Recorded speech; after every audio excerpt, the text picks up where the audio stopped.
Join UF Hall of Famer and 14-year NFL vet Shane Matthews every weekday as he brings you all you need to know about your Florida Gators, including news, analysis, and opinions with some of the biggest names in sports. Find us on Spotify, Apple Podcast, Google Podcast, or wherever you listen to your favorite podcasts, or watch us live at 8 a.m. on Facebook, YouTube, and Twitter.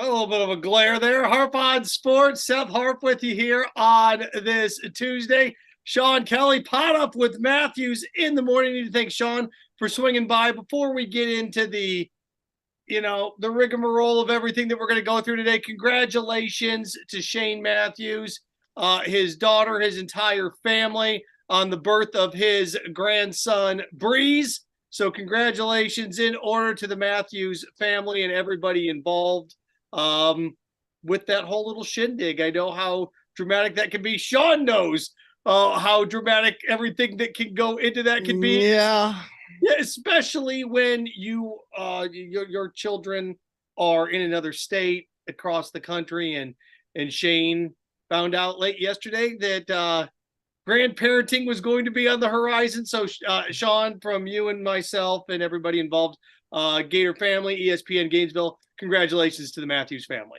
Yeah, no doubt. Pawpaw Niner, we'll call him. I don't know what he's going to go by, but we'll throw that out there. So, of course, we have a lot to do here over the course of the next 60 minutes. Sean's going to be in the first half with me, Seth Harp, and then Kyle Crooks the second half, so we can lay out, the month of October when it comes for Gator sports and everything that we got going on. Because, gang, you ready for this? I put the liners into the radio station yesterday. Coming in November, Gators basketball, because we are a month away from that. All right, PodUp with Matthews in the morning, coming to you from the Crime Prevention Security System studio, large enough to serve you, small enough to care. Of course, Facebook Live, Meldon Law, fire away your questions. Facebook Live questions of the day, brought to you by Meldon Law, the only official injury and accident law firm partner of the Florida Gators. YouTube questions, quality plumbing, residential, commercial plumbing services, emergency repair since 1984. Our name says it all. I need to get them over here. I've got some issues. All right. So, Sean, I mean, listening to you and Shane, the course of the last month, of course, you remember the song Roller Coaster of Love. Say what? Yes. Roller Coaster. Yes. And that's what, to me, the first 5 weeks have seemed like. And, whether it's my podcast or the station, whatever I've been doing over the course of the last month, the thing that I always find fascinating is, well, beat Tennessee. How come we can't beat Kentucky? We need consistency. Babe, if we're that simple, man, everybody would be 13-0. You're in the booth. You see this team more than anybody else. Your impressions through 600 minutes, what are they? Well, the hard part about all this with regard to the roller coaster is in the span of 14, 15 days. We saw how good it can be for this particular team, and we probably saw the bottom. And that's not normal. That's not natural to have that kind of a swing in the span of 2 weeks. So that's what's a little bit jarring about this.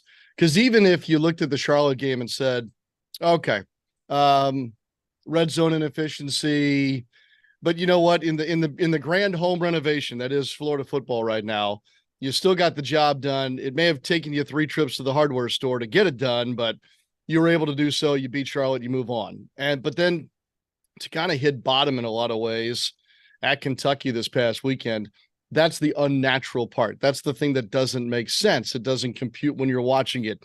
You certainly don't feel like that's a possibility of happening going into the football game.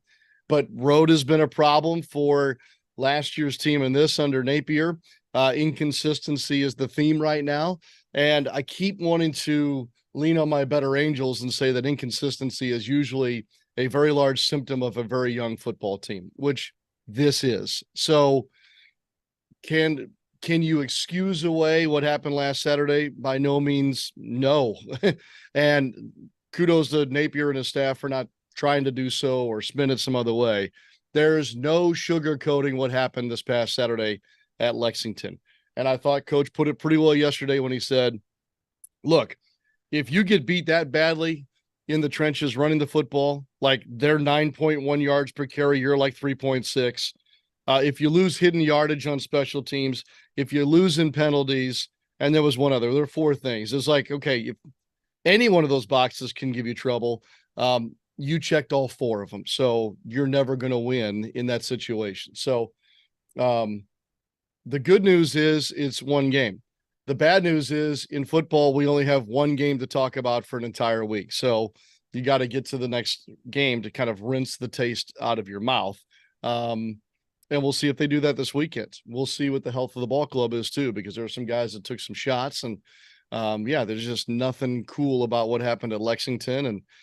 And you know, I try to also gain some perspective in knowing that yesterday on a Monday, I can only imagine what it felt like in Southeast Louisiana after LSU did what they did on Saturday night at Ole Miss, and then the New Orleans Saints turned around and looked horrid on offense on Sunday. So having lived there for 20 years, if you think we've been miserable the last 48 hours, double it, because that's the double compound there that they've got going on. Not that I'm saying that misery loves company, but we're not alone in this. And hopefully it's better here soon after 5 weeks. And you are well traveled. I am as well, having lived in 7 different states in my 44 years on this planet.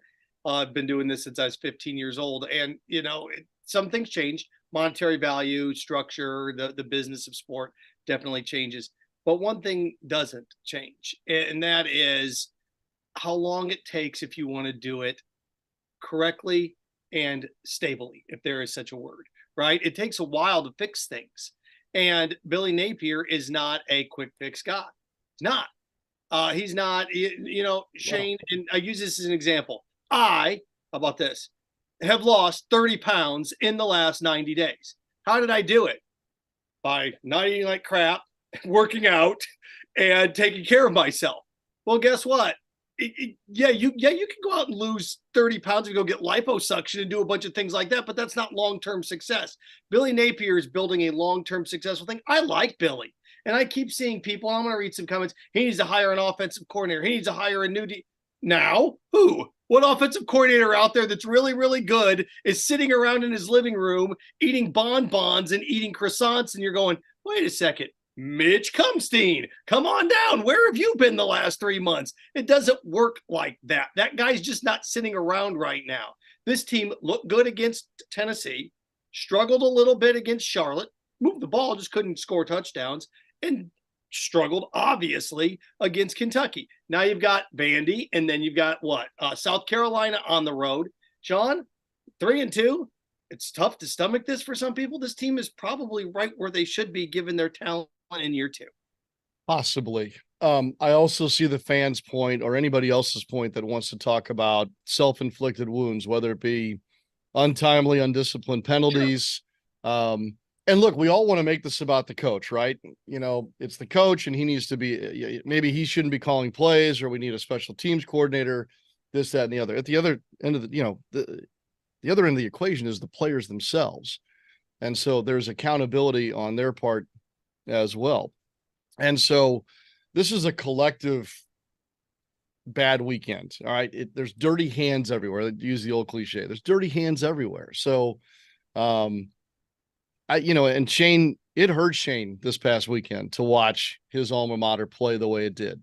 It hurts those who love and follow orange and blue. So I don't want to take anything away from that, or kind of like you said, there's no quick fix here. Even to use your example about losing 30 pounds, your body may respond better than mine over those 90 days. So you and I could do the same exact thing, right? I could lift 3 times a week, cardio the other days of the week, eat right, do all that, and I may only lose 15. Just our bodies are made up differently. Yeah. There also has to be some admission as to what this program was 18 games ago when Napier and his staff inherited what's going on here. So at the end of the day, you still don't want to lose like you did this past Saturday. I'm not excusing it in any way. It's one of those deals where now there's different pivot moments, right? And seemingly there was a pivot moment early with the Tennessee game. And you pivoted correctly. This program pivoted correctly. And then another pivot moment was jumping back into SEC play. And oh, by the way, can you do it now on the road? And they didn't pass that pivot point this week. So the pivot can either continue to do this, or you can level it off. Now, look, here's the other thing. When we talk about our week-to-week lives and all that, let's say Florida wins this weekend, homecoming at home. Billy's getting his 9th win at the Swamp, his 50th win overall as a head coach. Then you have the next challenge, which is let's try this road thing all over again. And maybe you pass that too. All of a sudden, you're heading to Jacksonville at the end of the month at 5-2. And I think that any of us would have taken 5-2, any combination of 5-2, heading toward that game against that team from Athens. So it still has a chance to put itself in a position to be a very interesting matchup at the end of the month. And then you'll take on the challenge of the final month and see where you play out. So, but you haven't left yourself a whole lot of room here. You know, you'll slide quickly if you're not careful. So here we are. It's another moment in the schedule. As the calendar flips to October. He is Sean Kelley, voice of your Florida Gators. I am Seth Harp, and PodUp with Matthews in the morning with you here on this Tuesday, the 3rd day of October. 2023 is brought to you in part by Silverback Concrete, family-led team of heavy concrete specialists, build commercial structures. You see it, Spurrier's Gridiron Grill, all that stuff. Silverback Concrete, unrivaled in quality. Silverback Concrete, you stand on it. We stand by it. Speaking of standing by things, I'm going to get to, I got Facebook mentions firing in here left and right. Sean, I said at the beginning of the year, I said 7-5. Schedule wise, and that would be a building block going forward because it was a tougher schedule with Utah on the road and Arkansas coming in as opposed to going to A&M, and just how the LSU on the road as opposed to getting LSU here, and new quarterback situation.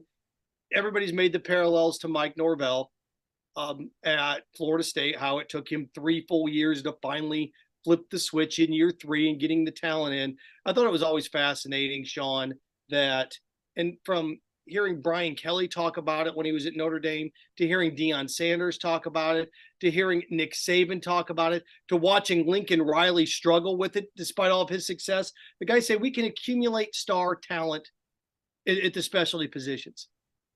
But the hardest thing about rebuilding a team, offensive line and defensive line, because those kids don't start as freshmen. You have to bring them in, and it takes 2 years to develop their bodies, to put on 30 pounds of muscle mass to make them competitive. What you've seen up front, freshman, sophomore, junior wise, what's coming in the next recruiting class, these are coaches that have had success and have said this. What about that statement do you see shining stars or the pit of Hades here in Gainesville? Are you talking, Seth, about what's coming specialty position wise, or are you talking about in the trenches? In the trenches. Yeah, I know the talent's going to be on the outside, and you can find those guys, but those guys play as freshmen. Yeah. The guys up front really don't. Well, look, I mean, even though it looked awful this past Saturday, this defense is better than it was a year ago. And a lot of that conversation has to be centered around 2 guys in the trenches, Cam Jackson, Caleb Banks. Just Spoon gets hurt. You move Tyreek Sapp maybe a little out of position, but Mambi Ellen has been up and down a little bit, but just go back to Jackson and Banks. So you're talking about upgrades defensively up front. It's noticeable. It's changed them. It's allowed the linebackers to play free and easy behind them, and James and Scooby Williams, Manny Nunnery to some extent. When you talk about the offensive line, have we had a game yet where we've seen consistency personnel-wise? The answer would be no. Even I guess this past weekend, you'd say, well, that's the line that we saw play and beat Tennessee rather. But then again, how, was Guacan 100%, was Barber 100%. So I think what you found is that you've got some depth problems on the offensive line. Now, the good news is there's a couple things waiting right there in the wings already on campus in uniform, like a guy named Cameron Waits, who's going to come back from injury here at some point, and they're high on him. Lindell Hudson returns from the concussion. He kind of becomes your 3rd tackle in that sense. And then the true freshman, Najee Harris, is continuing to learn the position at this level. And as you said, he's already a giant human being, but is he SEC offensive lineman material just yet? I think that question still needs to be answered. So I can't speak to, Seth, what's coming in class of 24, class of 25. I'm not qualified to do so, nor am I able to speak, specifically to recruits at this point. So you got to think that obviously if Napier's recruiting class is ranked in the top 3 for 24, I think that part of that would be some offensive line help in that mix as well. Not just the sports cars on the edge. There are some dump trucks coming in that, would be a part of a highly rated recruiting class. So health on your offensive line hasn't helped. And certainly consistency hasn't helped either. And this is after we watched an offensive line last year that on a 6-7 team was probably the bright spot of the whole thing.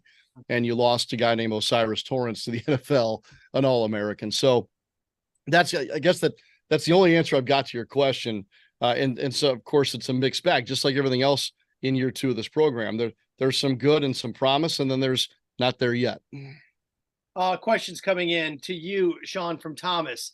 He has his opinion on what changes Billy needs to make, but he wants to know what you think. Does he hire an OC, hire a special teams coach, move on from one offensive line coach? You and I, Sean, I talked about this.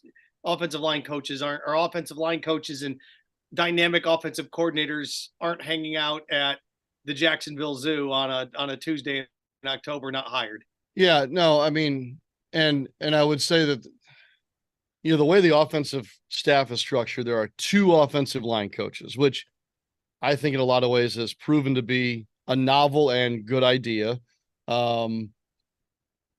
So because of that, you lose one of those full-time on-field positions, and therefore that's why they've gone with this different plan for special teams. But this isn't like I don't know. I'm trying to think of a good example here for you.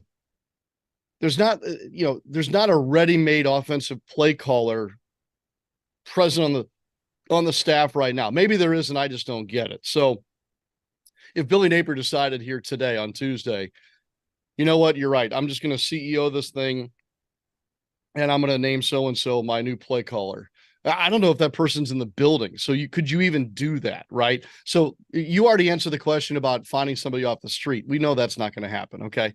But then the question would be, okay, well, is there somebody on staff? I'm not so sure that's the case. I think that as he would evaluate anything else at the end of the year, this becomes full-on evaluation of that. Is our special teams plan proper? Maybe there is some way in season here to help the special team side out, assign some new responsibilities in that way. I don't know. And we'll watch for it, over the next week or 2. So my opinion means little in this situation. And number one, because I can't affect change as the voice of the Gators. That's the first part. The other thing is too, let me give you an example. During the Charlotte game, when the Gators had the red zone inefficiency problems, right? I think a lot of people were quick to blame the offensive line. We couldn't get the run game going in the red zone. Must be the offensive line. And when you're watching it in real time, I probably could agree with you. But if you were to go back and watch that tape over again, really watch it, all of a sudden you say, gosh, I'm not so sure our running backs had a good day either. So maybe less on the offensive line. Do the running backs have a bad day as far as reading the right block, patiently getting to the hole, off the one push, decline this move? So you have to evaluate that. So when you're not in meetings every day and you're not going to study film because we all have other careers and lives, careful evaluating, what play call makes sense. What was what was the defense in? What was down and distance? What was clock situation? All that point. If you've got a full-time, or if you don't have a full-time job and you can do all that, great. Fire it up. Let me have your opinion and let me see your breakdown of all those different factors. I don't. So therefore I can't offer a valid or a meaningful opinion on that front. He is Period. Sean Kelley, voice of your Florida Gators. I am Seth Harp, host of Harp on Sports, the Bar podcast, and operations manager at ESPN Gainesville. Of course, PodUp with Matthews in the morning, a service of Peachland Dentistry, Gator Nation's #1 choice for dentistry in Port Charlotte and the surrounding areas. Visit them at peachlanddental.com. Join the gang, JC and Sean every Friday. Peachland Dentistry and JC and the QB weekend picks, and also Radware. Bringing Sean and myself here for you today. Family-owned business that prides itself in excellent customer service while providing quality and affordable promotional products and customized apparel. I got some more questions to get to, but Sean, I'm a little disappointed. I expected at least a keg or a couple of cases of Bud Light on my doorstep here. I hear you all over the radio promoting. But look, I mean, Sean. Look at it. There's the king. I mean, I'm the king of beers, baby. Yes, you are. So where's all my Bud? Yeah, I like it. You know, I grew up in St. Louis, so it's in my DNA in Anheuser-Busch. So, and it didn't hurt that they dressed up the Bud Light cans in orange and blue and the Gatorhead logo. It's all about labeling, and I bet at the end of the day, it's Bud Light. And I won't go into a deep dive on all that, but cheers. Maybe we'll do a Bud Light at some other point. Now, I will say, if you slide over just a little bit, boom, that's Michelob Golden Draft. Yeah. Okay. You can't get that in but like 4 markets in this country. And I still am petitioning Tri-Eagle Sales and anybody that will listen. We've got to get Michelob Golden Draft here in North Central Florida because it's outstanding. Oh, it's great. It's not Michelob Ultra. It's not Michelob Ultra Gold. No, it's Michelob Golden Draft. And so I was thrilled to see that display there. Yeah. I got more stuff than when you're not married and you don't have any kids, Sean, that disposable income goes to is what that goes. Well, and nobody tells you to get rid of it either. It's ridiculous. I got so much memorabilia here. It's crazy stuff. Even a piece of the Green Monster back in that corner if I'd flip this around. Let's see here. Questions on the last 7 games. I'm going to start to fly through these questions. Yep. Vandy, South Carolina, Georgia, Arkansas, LSU, Mizzou, Florida. Sean, I always thought going into the year, and I want to make sure I give credit when it comes to some of these things. That comes from Joe. Let's see here. Horrendous play calling. LSU's competing. We are not. Come on, this team just drilled Tennessee. Sometimes you get your butt kicked. The bad news is you have Georgia, LSU, Mizzou, FSU on the road. True. Joe writes in, history shows us that year 2 is a leap year. This is a dumpster fire from W. Van Der. It's not a dumpster fire. Good gracious. You got beat. Well, no, look, Seth, I mean, dumpster fire. Well, when you watch this past Saturday, again, like we said, you got your butt beat all over the place. And not only did you get your butt beat, you didn't help yourself either by, the self-inflicted wound. So look, I get the criticism and the emotion here, and a lot of it's valid. So, dumpster fire is strong. It's one of my favorite things to talk about because having had to put out those kind of things in the past in my other career. That's the Bears. There's a reason. Yes. It's the Broncos. It's the Bears. Anyway, by the way, did anybody watch that game on Sunday? I mean, look, a lot of this is valid. Yeah. These comments we're making here, but like to say, hold on. Did somebody say one of the comments was like LSU is competing, Florida is not. Yeah. Anybody watch LSU play against Ole Miss the other night? That defense is a joke. Yeah. Now they can score. Oh, they can score, but there's a couple of things in college football right now that are alarmingly bad. And we got lumped into that group this past Saturday. Yes. Kevin, Seth always channeling his best Bobcat Goldthwait. Oh man, I've been called Shaggy from Scooby-Doo. I said that's an honor, man. That's Casey Kasem. I appreciate that. Charlie Day. I mean, you guys compared me to famous people. That's fine. I've been called worse. Yeah, I was gonna say. Yeah, I've been called worse. Emailed me the other day. Got torched in the bowl game. They were slow.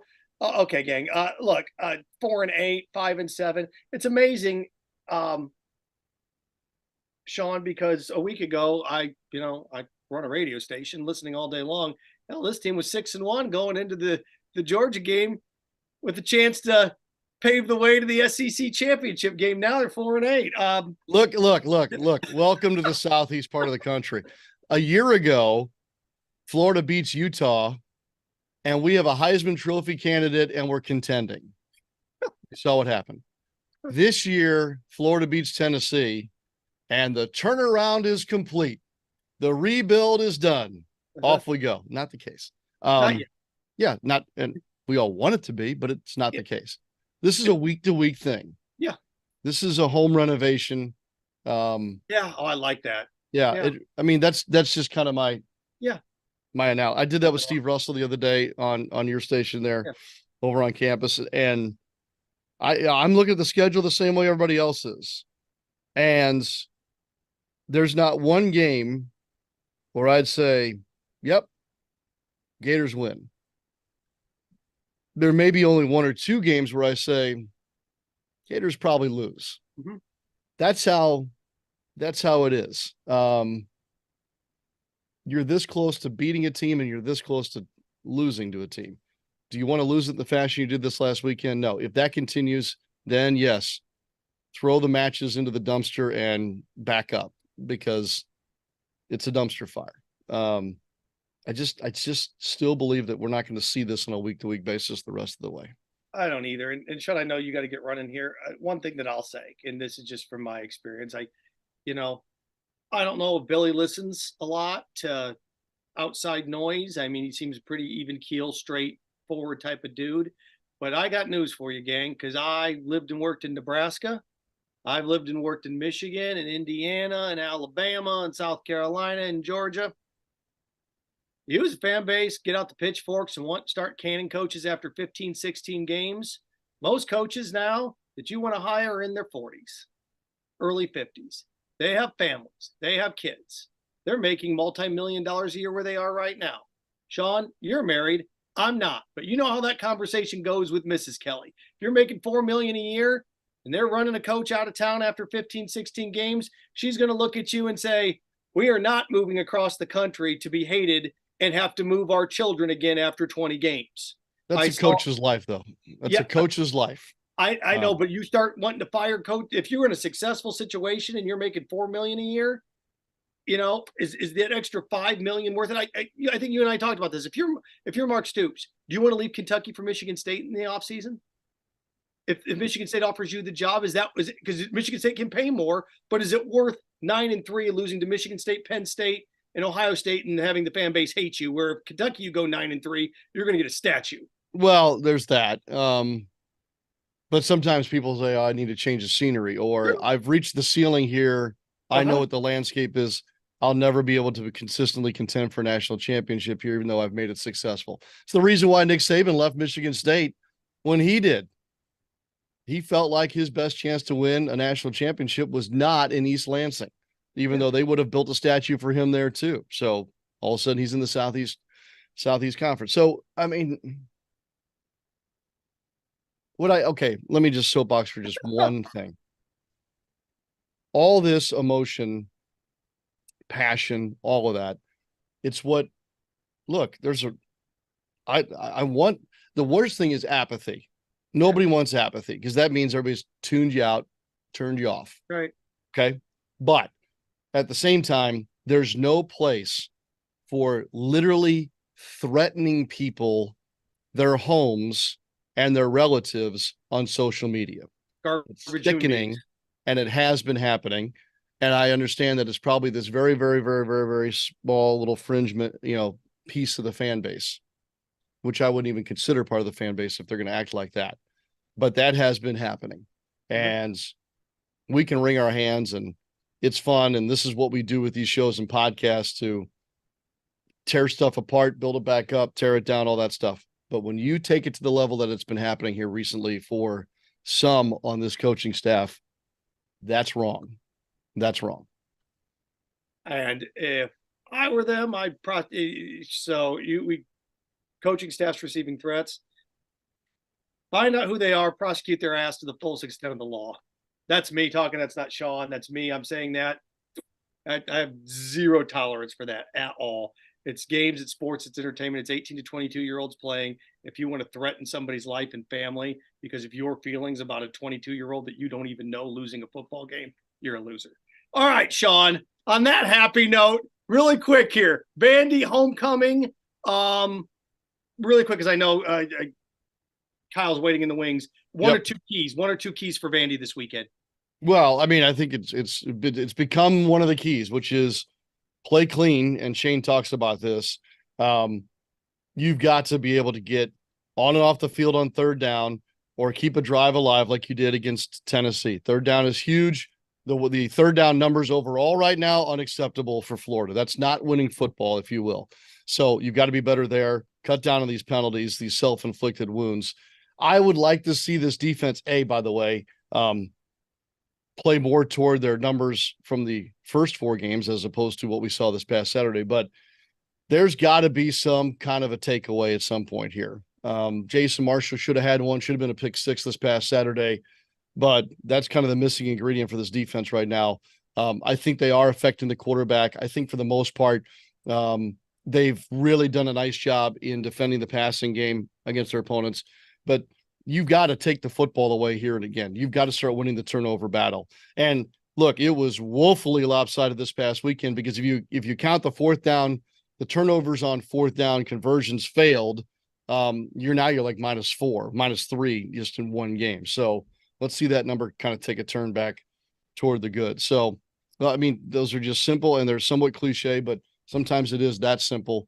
And then I think you'll find that Gators win at home again, and then we'll talk about this challenge of winning on the road all over again come South Carolina week. You're a baseball guy. Braves over the Astros in 6 in the World Series. What say you? Oh, wow. Geez. On the spot. I know.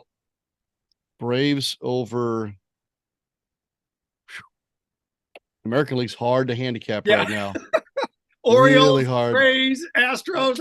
I'd love to see. I'd be okay with the Braves Orioles World Series. I think it'd be wildly entertaining. And I think the Braves still win. It pains me to say that, but yes, the Braves I think are set up best to succeed in the postseason this time around. There you go. He is Sean Kelley, voice of your Florida Gators. I am Seth Harp. First half in the book. Sean, thank you so much. I know it's early, and thanks for hopping on. I know you're busy, man, getting ready for the game just a couple days away. Thanks so much for swinging on here and pinch hitting on this Tuesday. You got it. Congratulations, Shane. I'll be well with the kid. And Seth, thanks for having me. As always, Shane. Halftime coming up. Kyle Crooks, the other half of this battery when it comes to the voice of Gator Sports, with us here on PodUp with Matthews in the morning. We want to take this moment to thank our sponsors who keep the show going and pay the bills. Our premium sponsors are Crime Prevention Security Systems, large enough to serve you, small enough to care. Titan MRI, Gainesville's only locally owned and operated MRI facility. Meldon Law, the only official injury and accident law attorneys of the Florida Gators. Peachland Dental, Gator Nation's first choice for dentistry in Port Charlotte. QC Kinetics, live pain-free with QC Kinetics. Campus USA, put some star power to work in your financial life with Campus USA Credit Union. Dave & Buster's, eat, drink, play, watch. Our gridiron sponsors are Auto ER, UF Bookstores, Silverback Concrete, Ruse Ogre State Farm Insurance, Radware, F45, Quality Plumbing. Our touchdown sponsors are Adams Ribs, Gator Dominoes, Celebrate Primary Care, Gator Bait Media, Okido America, Style Cuts, Ironwood Golf Course, Big Mills Cheesesteak, McDonald's of Gainesville, 84 Lumber, Dowling Signs, Baker's Sporting Goods, Silver Q Billiards and Sports Bar. If you're interested in promoting your business on the show, call Freddie at 352-284-3733. If you like what we're doing here, make sure to follow us and support the businesses that support us. Pro football legend Emmitt Smith understands your joint pain. It does not surprise me that there are a ton of people out there that's in pain. That's why Emmitt is such a proponent of QC Kinetics, offering real lasting joint pain relief with non-surgical, all-natural biologic treatments. Whether it's a joint pain, ankle pain, shoulder pain, neck pain, back pain, hip pain, any kind of pain, the body eventually will break down when it's under that much stress. That stress can cloud your judgment to the point that you'll just say yes to the scalpel or yes to another prescription prescription of pain pills. But maybe it's time for a second opinion from QC Kinetics. The reason why I would recommend this is because the natural biologics that QC Kinetics is providing you gives your body a chance to naturally heal itself. Restorative regenerative solutions are here. Get lasting relief and live your life. Call QC Kinetics 352-400-4550. That's 352-400-4550. QC Kinetics 352-400-4550.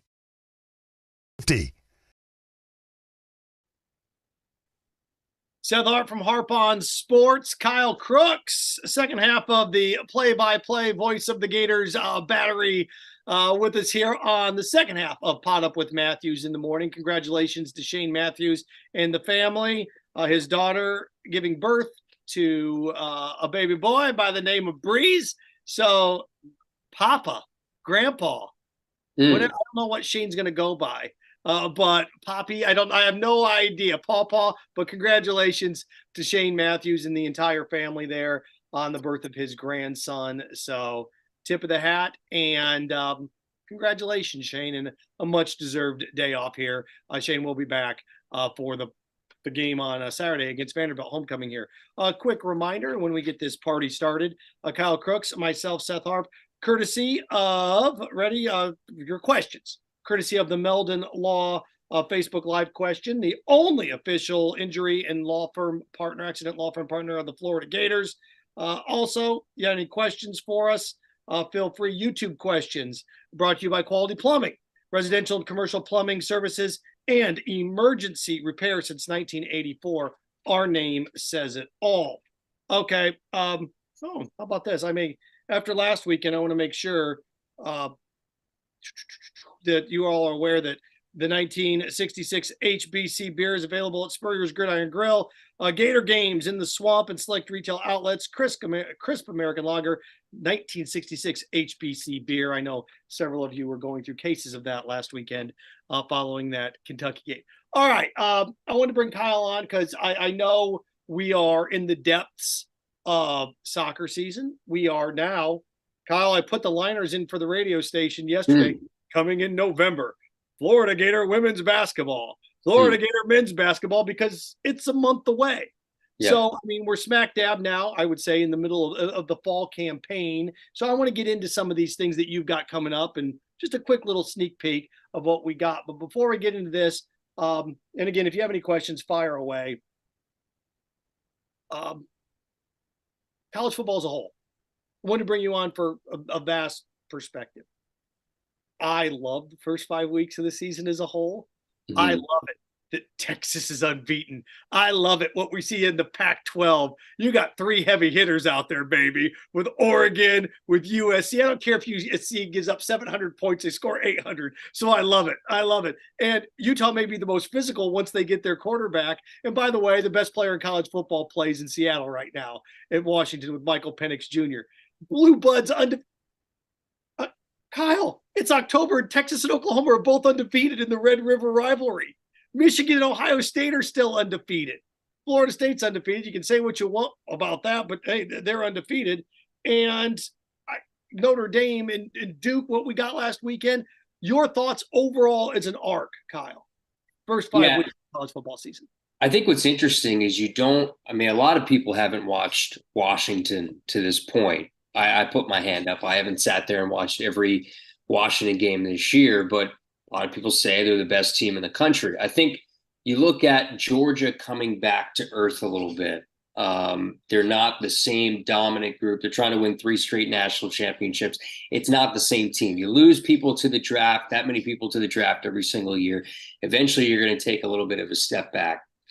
Ohio State, they don't look as dominant.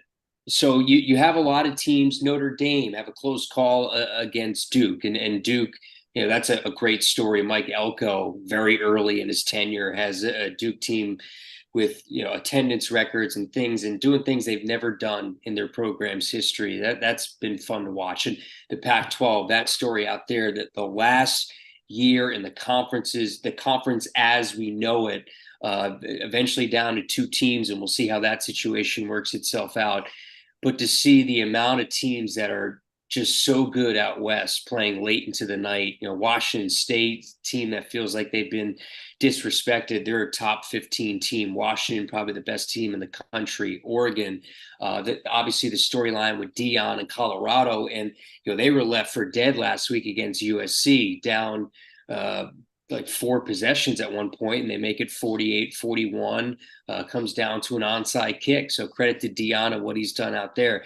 Go back to the SEC. I think Missouri's a compelling storyline. They're a top 25 team. A lot of people won't talk about them until maybe they get more. They have a couple more statement wins. They have LSU this weekend. I know you and Sean talked about it before. LSU, an incredible offensive team. Defensively, it's a giant question mark. Alabama. That's a team, another one where you stick them with Georgia, where they've taken a couple of rungs down with their quarterback situation.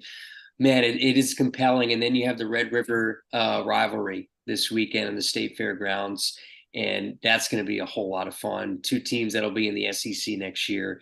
Man, it is truly compelling.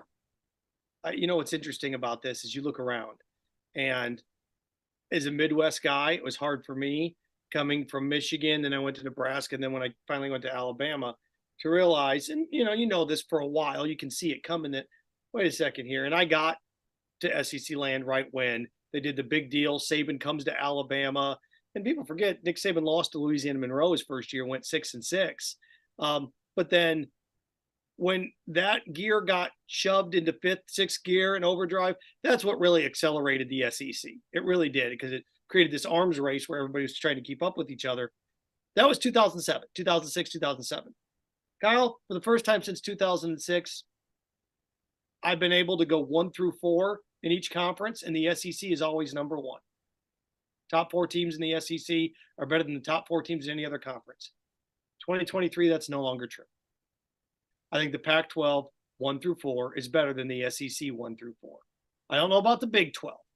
The Big 10, maybe 1 through 3, and you start to do this, right? Because you have Georgia and Alabama, and then who's the third wheel in the SEC?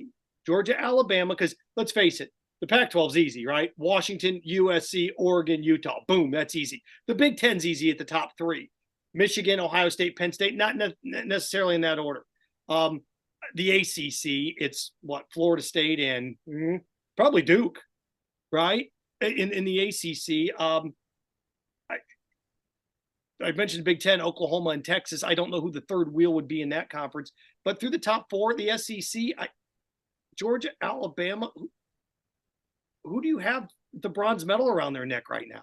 Well, I think the barometer this week, Georgia plays Kentucky. Yeah. I think you have to look at every year, I think early in the year, because the Florida-Kentucky game is such a big, I'll use that word again, barometer for Kentucky as a program. You get through that, all of a sudden people start thinking of you in a different way.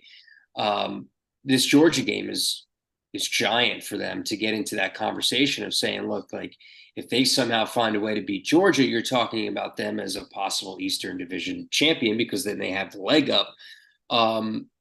A&M is an interesting conundrum to me, because they've been so poor the last couple of years under Jimbo Fisher, off to a 2-0 start in SEC play. Do they finally live up to their capabilities, their resources, their 5-star talent? Because they've always had the talent, A&M. They've always been able to get the top tier recruits and have a top tier recruiting class. So do they eventually get to that level? And then you look at the offense and what Lane did over the weekend against LSU and Ole Miss. And do you put them in that conversation? I don't yet, because of what I saw when they had the opportunity to go to Alabama, win that game, and they kind of laid an egg. So there's still so much to sort out, but it's interesting. Alabama and Georgia, not nearly what they've been in the past. So it presents this opportunity to some of these other programs to shake things up a bit. And that's why this is so compelling this year. Yeah. And you mentioned A&M, and all of a sudden, they're left for dead. And the West, I take a step back here. With what's happened in the West, with LSU losing a neutral site game, with Alabama losing a neutral site game, not that Florida was going to win the East, but they lose, not a neutral site game, I should say a non-conference game. How about that? So LSU loses a neutral non-conference game. Alabama loses a non-conference game. Florida loses a non-conference game. Georgia doesn't play anybody in the non-conference, so whatever there. Kyle, could we see the SEC on the outside looking in when it comes to the college football playoff? Georgia hasn't looked great. You mentioned the Kentucky game coming up this weekend. I think Georgia's going to not lose. I see it, but I don't really see somebody coming out of the West with less than 2 losses. I'm trying to see scenarios now because of all these non-conference losses that the SEC is on the outside looking in. Georgia'd have to lose twice, but yeah, one loss Georgia team gets in. One loss Alabama team probably not. They're 11th in the country right now. This is the year of the Pac-12. I can honestly see multiple Pac-12 teams getting in. It makes a lot of sense. I think you're right. I think it will always be in our consciousness as college football fans that the SEC is the top conference. It's the premier conference, and rightfully so. They've earned that throughout the years with their dominance in the national picture, right? And the eventual national champions. This is a year where a team in the ACC, or, a lot of people don't want to hear it, but Florida State beating Clemson, that tight game on the road, they still have that opportunity. A one-loss Florida State team, if they eventually lose a game, do they get into the college football playoff? There's so many other conferences now that are in the national picture, in that consciousness. I think that's very interesting. I think Georgia gets in right now. Aside from that, in the SEC, I don't see anybody, if I were to try to forecast ahead of time as to who gets into the college football playoff. Is A&M kicking into a couple extra gears here? And if they are a one-loss team, do they find themselves into the playoffs? So, man, it's going to be very interesting come the committee and that decision for the playoff. But there's so much more football to be played here. Kyle Crooks, Seth Harp with you here, PodUp with Matthews in the morning, brought to you in part by Ruse-Ogra State Farm. It's a team of dedicated insurance professionals ready to help your life headed in the right direction with the right insurance options for you and your family. Visit ograinsurance.com. Give them a call at 352-240-1779. That's 352-240-1779. If you have any questions for Kyle or myself, fire away. Meldon Law Facebook Live questions brought to you, of course, by Meldon Law, the only official injury and accident law firm partner of the Florida Gators. Greg wants me to tell you, Kyle, that you look like Russell Wilson. The Russell Wilson going on. I guess it's the beard. And yeah. Well, I'll tell you what. Hopefully, I don't broadcast like he's playing, unless it's the fourth quarter against the Bears. Yeah, I mean they did have a pretty good comeback. Dan writing again, Kentucky in the SEC championship game, please no. Well, they win this weekend. It's going to be hard for them not to go. They'd have to fall apart. Jimmy John's writing in, Oregon State just beat Utah. Ha ha. Guys, Utah doesn't have their starting quarterback in. Oregon State's a decent football team. Yeah, we saw it last year in the bowl game. They beat us by 40 or 30. Yeah, I mean, come on. That's a very good team out there, a top 15 team in the country. Reggie, if Napier loses this weekend, there's no way he can survive that kind of loss. The seat will get so hot. We say that, but if you lose to Vanderbilt and then you beat South Carolina and somehow you beat Georgia, come on. Well, I'll say this: they lose to Vanderbilt this week. It becomes very toxic in a lot of ways. There's no denying that, because not only would you lose to Vanderbilt, but you would lose to Vanderbilt 2 years in a row. There's no coaching changes that are going to be done during the season, so get that out of your mind. But this is a very, very important game, not just to win, but win by a couple of possessions here. This is Vanderbilt at home. They're not very good. I watched some of their game last week against Missouri. They have their quarterback's banged up, has an elbow issue. So they've been playing their backup. Defensively, they give up a ton of yards, a ton of points. Like, this is a Vanderbilt team. You should be able to come in and knock their doors off. So let's see. This Florida team is very capable of doing that. So let's do that this weekend. Let's not find out the alternative of what Twitter is going to look like if the Gators lose to Vanderbilt. Please. It's starting to feel a little bit to me like, again, from experience, what happened with Willie Taggart 4 years ago at Florida State, where they lose to Boise State at the beginning of the year. In year two, it unravels on him in year two, and then he's done at the end of year two. And now, look, still plenty of time to right the ship, but that's the fan base feeling to me, is like it's on that swivel right now. It's on that fulcrum. Joe writing in, all right, Seth, Kyle, Sean's gone. You can be honest now. Tell us how you feel, what's going to happen the rest of the year, last 7 games. You're going to go 2-5, 3-4, 4-3, 5-2. I said at the beginning of the year, this is a 7-5 football team. I look at myself, Kyle, as a sports doctor. I'm going to diagnose you, baby. Is what I'm going to do. You're going to come in. I'm going to be like, hey, you got chlamydia. All right, you need to get this cleaned up. I'm not going to say you're fine and you come back in a month. No, you're 400 pounds. You're not obese. You're fine. You look great. No, I said 7-5 at the beginning of the year, and I hold true to it. I said, Kyle, see if you agree with me. There were 4 swing games, 4 swing games, 4 big dog games. You had to pick off one if you wanted to get to 8 wins. And those 4 games were Tennessee, Georgia, LSU, and Florida State. You had to win one of those if you wanted to get to 8. They lost, or they beat Tennessee, but now they gave one back in Kentucky on the other end. So they're going to have to sweep the table and find one of those in there to win somewhere. So I mean, easier said than done. This team, it's a week to week conversation we're having. This is college football, because there's so much turnover. There's so much inconsistency in the rosters, that there's so much inconsistency in the play on a week-to-week basis. Not just here in Gainesville. This isn't unique to Gainesville, Florida. Utah was, in certain ways, was a disaster offensively. Defensively, played well in moments, and held them to minimal yardage over the final 3 quarters. And then you blow out McNeese, FCS opponent, is what it is. And then Tennessee is such a great game. I mean, that was a full 60-minute. Run it down your throat. Defensively were outstanding. Charlotte was a head scratcher. And then you go to Kentucky, which was the worst game, I think, in the Billy Napier era. It was bad. And now all of a sudden, if you get a Florida team that wins the next 2, right? So hopefully the idea is you blow out Vanderbilt, but nothing is a given in this league. Nothing is a given. You lost to Vanderbilt last year.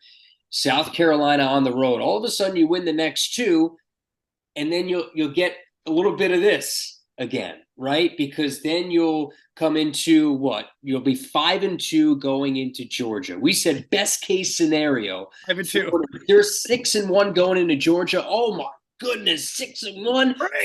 5-2 ain't bad. 5-2 ain't bad, and it's doable. Look, this is a week-to-week inconsistent team. But if they find some consistency over the next 2 weeks and find a way to get to 5 wins, Georgia almost lost to Auburn, right? They almost lost to Auburn. They probably should have lost to Auburn if they didn't have an all-world tight end in Brock Bowers.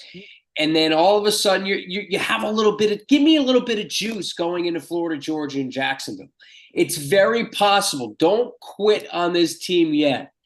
That is my thought and my advice to Gator fans. Don't quit on them just yet, because we see the inconsistency throughout college football.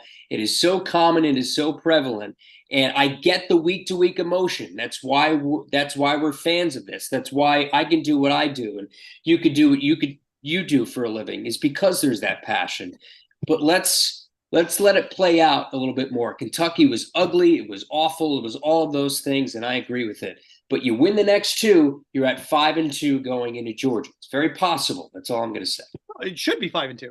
I mean, if this team plays, it should be 5-2 up to its ability. All right. Before we wrap up here, got to thank a couple things. Of course, Kyle and Sean joining us today, PodUp with Matthews, courtesy of the Titan MRI hotline. How about that? I got to go see the gang there, man. My shoulder still hurts like hell, Kyle. I'm a physical specimen. Yeah, I know you're mixed son. benching 220, 225 6 times now, just racking it. That's pretty good for a 44-year-old. Brett Holcomb said you need to teach me how to lift weights. Come on, Brett. The Gainesville breeze will blow you off the sidewalk, young man. You're going to come. Brett's my guy. This way, I love Brett. Absolutely hilarious. So, got to thank the gang for Titan MRI, and also this day in sports history. As I get through all of these things here, make sure we do all this. this day in sports history. It's kind of interesting because 43 years ago, this happened. And it's one of these things that, and this is brought to you by Campus USA, by the way. Brought to you by Campus USA Credit Union. Put some star power to work in your financial life with Campus USA Credit Union. 43 years ago today, George Brett became the first baseball player in history to win a batting title in 3 different decades. The lasting image I have of George Brett and always will as a Yankee fan is the Pine Tar incident.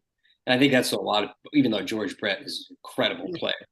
But for me, as a younger generation, I always think of that moment of him sprinting out to the umpire after the Pine Tar incident. Yeah. I have an autograph of that somewhere around here. I always looked up to him, and that's the type of baseball player I wanted to be when I was a kid. All right. There we are. Really quick, World Series prediction. I say Braves over Astros in 6. If the Astros win the World Series, they're a dynasty.